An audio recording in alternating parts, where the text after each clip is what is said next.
Hello, everybody, and welcome to the Whiskey Dictionary, where I do the research to try to teach you a little something about what you're drinking. Today, we're going to be talking about the Glenfiddich Fire and Cane. Now, this is from the Glenfiddich Experimental Series. Now, you might not have even realized that they have kind of this formal experimental series. There's 4 different entries in it. You've probably seen some of the bottles, though. There's the India Pale Ale, which was their first one, released in 2016. Then there was the Project XX, Winter Storm, which was kind of cool. I kind of honored this collapse of ice and snow through the top of a warehouse. And now there's the Fire and the Cane. This is the newest one. It was released mid-2018. And for some reason, they stopped releasing new ones. But come on, guys. Where's number 5? Where's number 6? I want more stuff. We all just want more whiskey. I'm going to get a little pretentious here for a minute. Whiskey is an art. Now, whiskey is something that's interpretable. And because of this, a malt master like Brian Kinsman, he wanted to do something different. And he came up with the experimental series. He wanted to do something other than just an age statement. You know, a lot of people when they shop, they look for an age and they determine that or interpret that to be quality. Doesn't necessarily mean that. And I'm sure a lot of you guys have had kind of a lackluster 21-year-old or hopefully nothing older. But either way, this is a no age statement and it doesn't need it. It is chill filtered, which, whatever. But Fire and Cane, let's kind of talk about what that is. So fire. Now, you might think, smoky, right? And you'd be right. This is from their peated experimental kind of like limited release thing that they did a few years ago. It's the peated whiskey that has been finished in rum casks from South America. And that makes sense, Fire and Cane. However, I don't know if I was just being dumb or something, but it seems overtly obvious when you kind of put it out there. However, I had kind of no idea what I was getting into, and I'll give you guys a quick little preview. I do these first tastes for the patrons, and this was my first taste. There's a lot going on with this. So it starts out a little sweet, but almost like a little boring. Like my immediate thought was, oh no, this is just meh. And then it starts to build a little heat in your mouth. And then that's interesting. I wonder if that's why they named it. Like, it felt to me like the temperature was rising, the whole fire thing. I kind of think that might be why they named it that. There was a spiciness to this that was building and building and building, almost as if you were drinking like a mild rye. But that's really interesting because... So as you see, I kind of was a little clueless. I had a good guess, but a little clueless. So let's go ahead and get into the nosing and tasting. You'll notice this bottle's about half gone, and there's a good reason for that. I might have had about 5 of them while doing my research for this. Just kind of had a long day, I think. I sat down, and next thing I knew, half the bottle was gone. Didn't wake up too rough in the morning, which was actually nice, and it's just kind of a good quality whiskey. So let's go ahead and give this a nose. So the first thing that you're getting, this does smell pretty good. It's got this peated, but it's I wouldn't say it's subtle, but it is sweet and peat. It's also got kind of this maltiness to it. It's a complex nose. There's vanilla, there's apple, bit of pear. It's just it's what you would expect from a Glenfiddich. If you smell a regular Glenfiddich, it's very similar, and then throw some peat on there with like a little bit more sugar. All right, let's go ahead and have a taste. Cheers.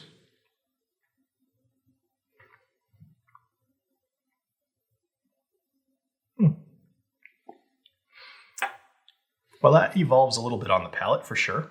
That night I had the 5 of them. I would say most of that nuance was gone by halfway through the second. But what you're getting initially is, again, this tastes kind of like a Glenfiddich 12 with a little bit of smoke. But initially what you're getting really is the sweetness. The rum cask is coming through strong on this one. And there is a little bit of smoke to kind of back it up in the mid-palate. But the initial taste that you're getting is very like a candy. It's just very sweet, almost like, not too sweet. Honestly, it's very enjoyable. Now, here's the problem, at least as far as I'm concerned. I'm tasting it now. I tasted it the other day. I always get worried that maybe my glass just isn't clean. However, a little bit of internet research shows me that I'm not alone here. There is a soapy kind of quality to the finish here. And for me personally, it's not that off-putting. It's kind of just makes me want to have another sip because to get rid of the finish. You can't taste the finish if you just keep drinking, right? So I don't ding it too hard on that. But a lot of people, if you're not a fan of any sort of soapy quality to a whiskey, you might be off put by this. So, put that out there. Some of the other stuff you're getting here, it's a little flowery, maybe. Yeah, I would say that like it's more like the way that just flowers in general smell, not flour like baking flour. It's more this kind of fragrant taste. I don't know. Vanilla, pear, less apple, and maybe some honey, but that's in almost every whiskey. So this is kind of a shorter episode, so I wanted to do something different. I wanted to do a cocktail, and I found this cocktail by a woman named Monica Carbonell. She is from Liquid Culture, and you can see here, this is the recipe. So to make this cocktail, you're going to need a few things. I'm just going to put this guy to the side, probably have it later. So this is called Great Balls of Scotch, and because it's made with sparkling wine, I opted for a champagne glass. So, but you can kind of just use whatever you want, right? So we need blood orange, we need demerara sugar. You could really use simple sugar if you really wanted to. Shaker with some ice. I've got chocolate bitters. She suggests using coffee cocoa bitters. This is all I could find, and I made it. It tastes totally fine. So, all right, first things first. Let's mix our ingredients. What am I doing? All right, too much stuff. So first things first. We do 1 ounce of the fire and cane.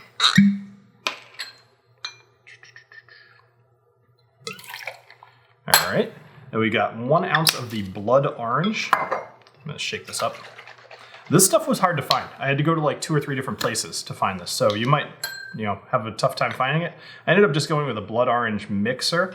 However, you can try to find just straight blood orange juice.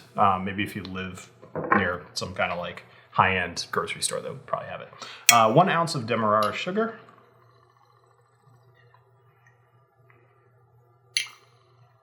Sorry, I just panicked for a second that I was totally measuring wrong. All right, so 1, 1, 1, 3 dashes of your bitters. 1, 2, 3. Go a little bit more if you want. And then 2 ounces of sparkling wine. Now these little guys, I wouldn't recommend doing this because if you're gonna make this for people, you probably make a few of them. But because I'm doing this on a show, basically these are little tiny single serving kind of deals. So we're gonna go 2 ounces of this. Or actually, I'm sorry, we'll pour that in afterwards. So, shake this. All right. You might want to shake it a little bit more yourself. I just don't want to make you guys deal with that the whole time. So go ahead and pour this.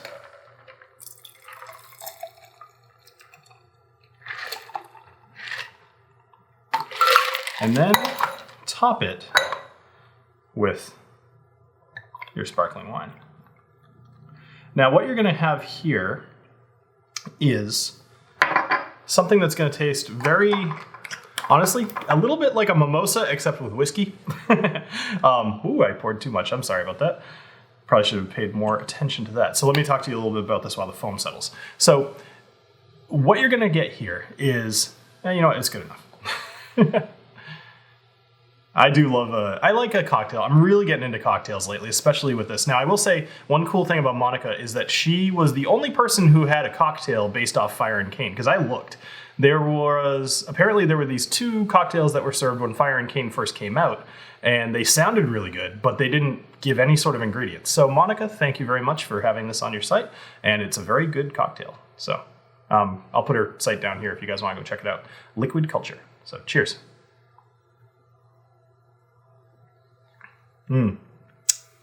Oh, that's really good. So the blood orange is absolutely essential in this. I did kind of think about it when I couldn't find the blood orange. I was like, maybe I'll just use regular orange. Don't do it.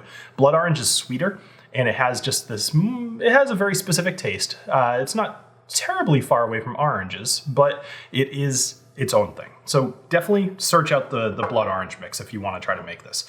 Demerara sugar, in my opinion, you could do either one. You could just do regular simple syrup if you want. I probably adds a little bit of like that molassesy note, but in my opinion, the smoke from the Fire and Cane kind of overtakes it, so I don't think it would be missed. Just in case you can't find Demerara sugar. This, just buy whatever white wine you want, sparkling white wine. You do want some fizz. I had my wife try this. She's not much of a whiskey fan. She wasn't very much of a fan of this either. So unfortunately, I don't think this is the right way to introduce people. But in my mind, it gives just a little bit of hint of smoke to what would otherwise be kind of just a nice, refreshing, almost a mimosa type of drink. So it's very good though. I like this cocktail a lot, and I've made it twice. I did it once for just to practice, and then I made it a second time because it was good, and now I've made it a third time, and I get to drink it again. So let's talk about overall, because you guys are here for the whiskey, right? So this whiskey, it's $50. It's chill filtered. It's, just typical 100% malted barley, whatever. So it's good. It's $50 good. So let's just put that out there.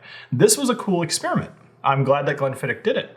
I think it's cool to always mix smoke and rum together. You don't get a ton of people doing that. So I think it's a neat experiment to do. I'm happy they did it. I don't know that I will buy another bottle of this. So because of that reason, I'm going to give it a try it to a buy it. The try it for me is because I think if you try this and you've been wanting to try it, I think that's okay. Buy it is because it's not terribly expensive and it can be kind of looked upon as a daily sipper. It's a little something interesting. It's good to encourage people who are doing experiments. So, Glenfiddich doesn't necessarily need our individual patronage. They're doing plenty fine. But I think it's important to encourage experimentation too. So kind of up to you guys, whether you want to do a try it or a buy it. For me, I'm not going to buy this again, but I'm going to enjoy every sip of this bottle. All right, so real quick, I'm introducing kind of a new little segment here. I've been asking my patrons for feedback on any of the bottles. So in this case, I kind of put it out there a little too late, but I asked if anybody wanted to kind of give their own tasting notes to the Fire and Cane. So Run Rev Collins says, nose is smoky peat, undertone is of fruit like pear and apple. Palate is light with a smoky peatiness. It's easy to sip and full of sweetness. This is a nice daily easy sipper. Completely agree with that. I think his evaluation was astute, right? It's sweet and it's smoky, and it can be a daily sipper, as is evidenced by how much I had that night. It just went down really easy, So thank you, Run Rev, for sending that along. And if you guys want to have your own comments posted in the future on the Patreon, you can find information about that. So thank you very much for joining me here on the Whiskey Dictionary. I hope you have a great rest of your day, and cheers.